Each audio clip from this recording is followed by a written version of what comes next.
की वर्तमान सांसद कविता सिंह का टिकट कट चुका है और हिना साहब जो चुनाव लड़ रही हैं उनके लिए बात यह है कि उनके साथ जितने भी कार्यकर्ता घूम रहे हैं वो सभी उनके लिए निर्दलीय चुनाव लड़ने के नाम पर, इंडिपेंडेंट चुनाव लड़ने के नाम पर घूम रहे हैं। बात बहुत ही खुशी की बात है कि वे कभी भी उनसे अलग नहीं हो सकते हैं, क्योंकि इस समय जो उन लोगों का साथ दे रहा है वो उन लोगों के उपलब्धि पर नहीं बल्कि कमजोर समय पर साथ दे रहा है। यह कमजोर समय है और जो साथ दे रहा है वो वोट भी देगा।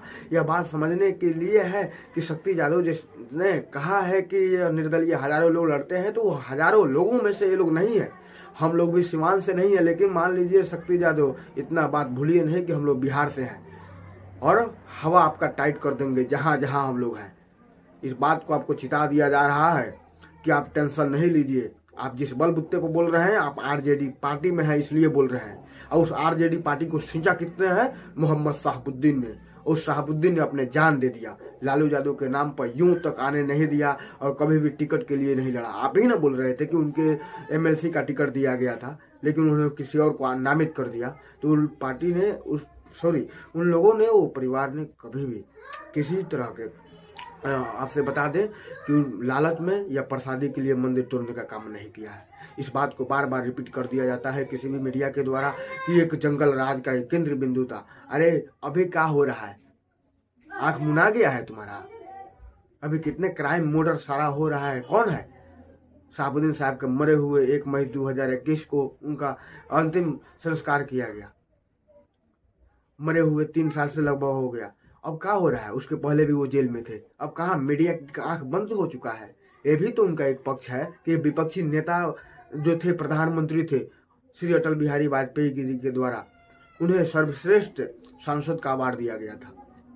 अरे एक सीमान ही नहीं, पूरा मुसलमान इंडिया का हो चाहे वो पूरे बिहार का हो, सभी लोग दीवाना है। हम लोग भी सीमान से नहीं है, लेकिन शहाबुद्दीन साहब के दीवाने हैं। शहाबुद्दीन साहब के सिद्धांतों पर चलने वाला है। उनका भी एक हर सिक्के का 2 पहलू होता है, लेकिन उनके सिद्धांत का हर कोई दीवाना है। चाहे कोई गरियाए या कुछ भी करे, लेकिन पाछा में अगर जाएगा तो वो भी सोचेगा कि हाँ वो सिद्धांत वाला आदमी था, सिद्धांतहीन आदमी नहीं था।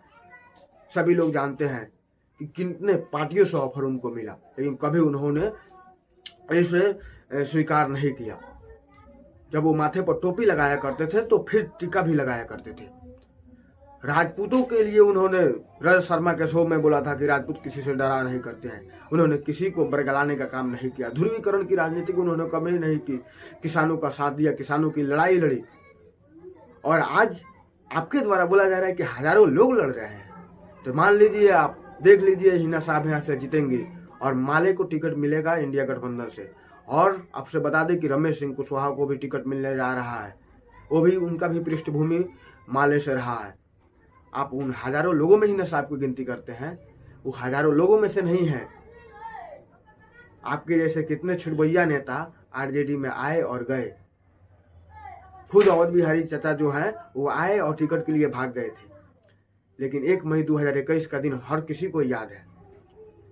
एक मुसलमान के ही नेता नहीं थे, एक अपने परिवार के लिए वो लड़ा करते थे। चाहते तो मुख्यमंत्री बन जाते। जब लालू यादव जेल गए थे, राबड़ी देवी नहीं बन पाती, उनके पास था वो ताकत, लेकिन उन्होंने कभी गद्दारी नहीं किया। इस तरह का हल्का बात नहीं बोला और उनके परिवार के बारे में आप उंगली उठा रहे हैं। पूरे बिहार से आप लोगों को मजा चखना होगा। सोच समझ कर बात कीजिए लोगों।